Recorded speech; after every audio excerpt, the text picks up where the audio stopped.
ఒత్తు ఘా గుణితం ఇప్పుడు నేర్చుకుందాం. ఇప్పుడు హల్లు మనం ఒత్తు ఘాని తీసుకుంటున్నాం. ఏం తీసుకున్నామా? ఒత్తు ఘా. ఒత్తు ఘాకి ఒత్తుంది కాబట్టి దీన్ని గట్టిగా నొక్కి అనేది చెప్పాలి. ఘా అని చెప్పాలి. ఘాకి ఏమి ఇవ్వాలి? ఫస్ట్ మనం పొల్లు ఇవ్వాలి. ఘాకి పొల్లిస్తే ఇఘ్. ఇఘ్ ఇఘ్ అనే అక్షరానికి ఆ అనే అచ్చు వచ్చి చేరితే ఆకి గుర్తు ఏంటమ్మా? తలకట్టు. ఆకి గుర్తు ఏంటి? తలకట్టు. అంటే ఇఘ్ అనే అక్షరానికి తలకట్టు చేరితే ఘ అవుతుంది. ఘ ఘ. అలాగే ఇఘ్.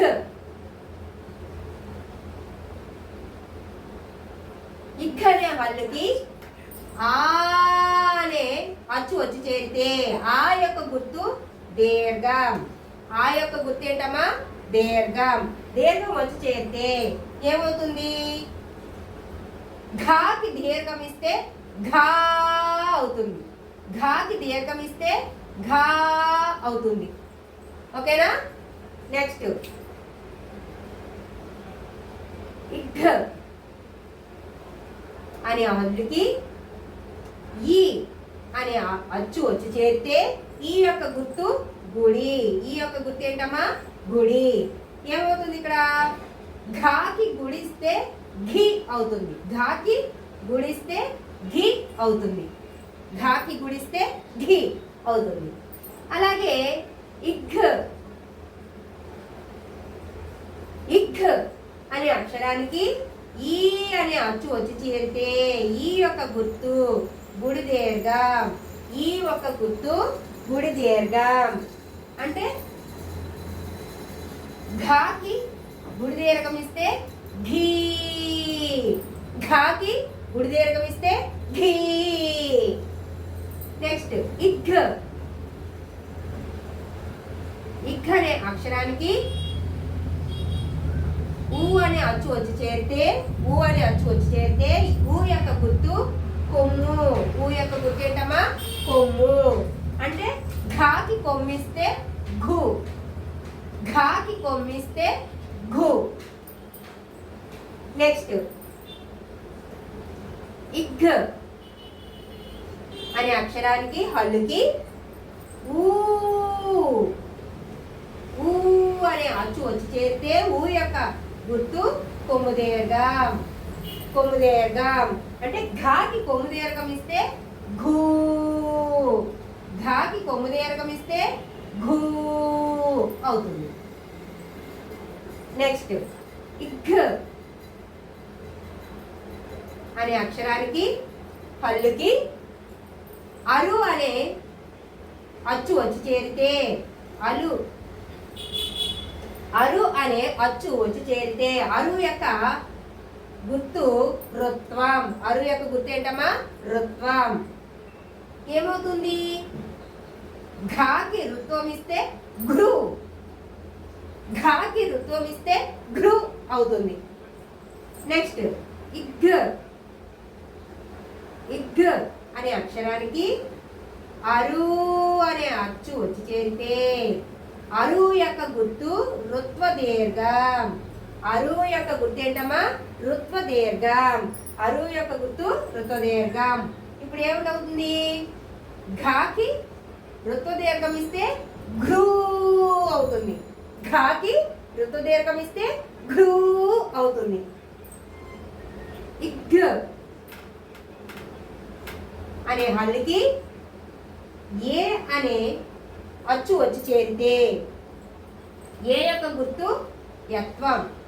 ఏ యొక్క గుర్తు యత్వం. ఘాకి యత్వం ఇస్తే ఘే. ఘాకి యత్వం ఇస్తే ఘే అవుతుంది. ఇఘ్ అనే హల్లుకి ఏ అనే అచ్చు వచ్చి చేరితే ఏ యొక్క గుర్తు ఏత్వం. ఏత్వం అంటే ఘాకి ఏత్వం ఇస్తే ఘే అవుతుంది. ఘాకి ఏత్వం ఇస్తే ఘే అవుతుంది. నెక్స్ట్ ఇఘ్ అనే హల్లుకి ఐ అనే అచ్చు అచ్చు వచ్చి చేరితే ఐ యొక్క గుర్తు ఐత్వం. ఐ యొక్క గుర్తు ఏంటమ్మా? ఐత్వం. ఘాకి ఐత్వం ఇస్తే ఘై. ఘాకి ఐత్వం ఇస్తే ఘై అవుతుంది. నెక్స్ట్ ఇగ్ అనే అక్షరానికి ఓ అనే అచ్చు వచ్చి చేరితే ఓ యొక్క గుర్తు ఓత్వం. ఓ యొక్క గుర్తు ఏంటమ్మా? ఓత్వం. ఘాకి ఓత్వం ఇస్తే ఘో. ఘాకి ఓత్వం ఇస్తే ఘో.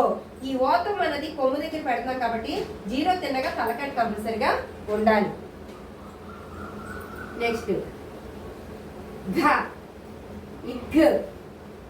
ఇగ్ అనే అక్షరానికి ఓ అనే అచ్చు వచ్చి చేరితే ఓ యొక్క గుర్తు ఓత్వం. అంటే ఘాకి ఓత్వం అంటే ఓత్వ దీర్ఘం ఇస్తే ఘో అవుతుంది. ఘాకి ఓత్వం ఇస్తే ఘో అవుతుంది. నెక్స్ట్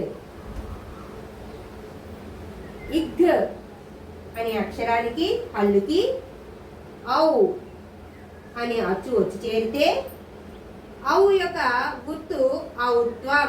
ఔ యొక్క గుర్తు ఏంటమ్మా? ఔత్వం. ఘాకి ఏమి ఇవ్వాలి? ఇప్పుడు ఔత్వం ఇవ్వాలి. ఘాకి ఔత్వం ఇస్తే ఘౌ. ఘాకి ఔత్వం ఇస్తే ఘౌ అనేది ఏర్పడుతుంది. ఇక్కడ చూడండి, ఓత్వం ఔత్వం కొమ్ము దగ్గర పెట్టాం మనం. అయినప్పుడు తలగట్టు కూడా కంపల్సరిగా ఇవ్వాలి. నెక్స్ట్ ఇగ్ అనే హల్లుకి అమ్మ అనే అక్షరం వచ్చి చేరితే అమ్మ యొక్క గుర్తు 0. అమ్మ యొక్క గుర్తు 0. ఘాకి ఏమి ఇచ్చామా? 0. ఘాకి 0 పెడితే ఘం. ఘాకి 0 పెడితే ఘం. ఇగ్ ఘాకి పొల్లిస్తే ఇగ్. ఇగ్ అనే హల్లుకి ఆహా అనే అచ్చు వచ్చి చేరితే ఆహా యొక్క గుర్తు విసర్గ. ఆహా యొక్క గుర్తు ఏంటమ్మా? విసర్గ. ఘాకి విసర్గ ఇస్తే ఘహ. ఘాకి విసర్గ ఇస్తే ఘహ.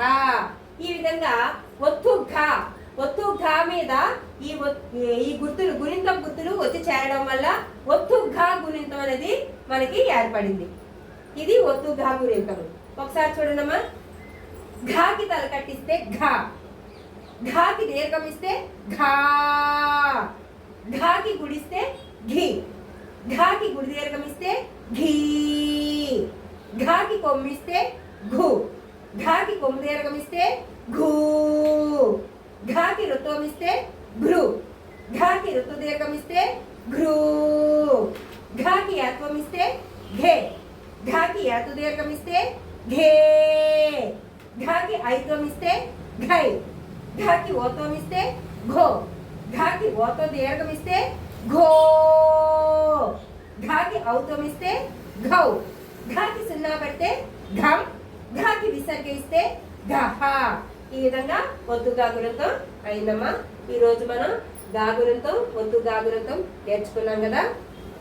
అయితే మీకు ఈ వీడియో నచ్చినట్లయితే లైక్ చేయండి, షేర్ చేయండి, అలాగే సబ్స్క్రైబ్ చేయండి అమ్మా.